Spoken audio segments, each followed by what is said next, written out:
dünya bağı emez, paniken bolsun esinde. Huş kayguşi arılar, turuşimun atayın vediside. Eklin için tut, idrek bolsun daim zehninde. Bilim yoruk çıraktır, yol körsüter azgan kalbinde.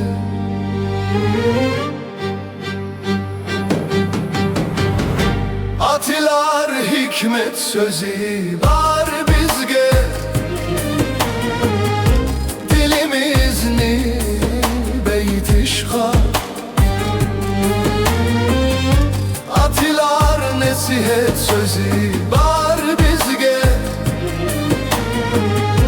yolimizni yorutuşka.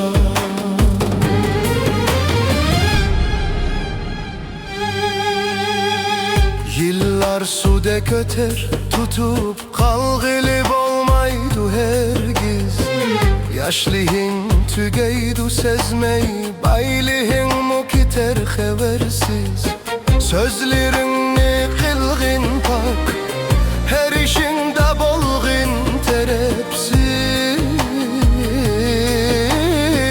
Namin kalgısı sayındın uzun, kaldırıp tohrayız. Atilar hikmet sözü var bizge, dilimizni beytişka.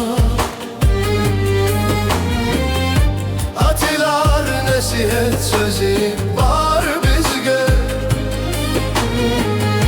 yolimizni yorutuşka.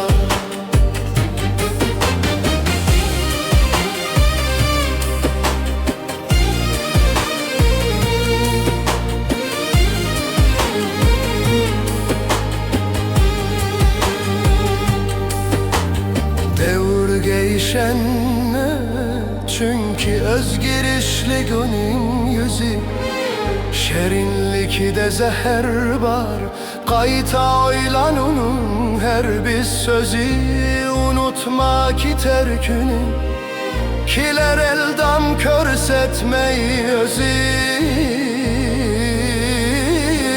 Yaxşı işler kılgın uruk, nurlansın kalbin közü. Atilar hikmet sözü var bizge, dilimizni beytişka.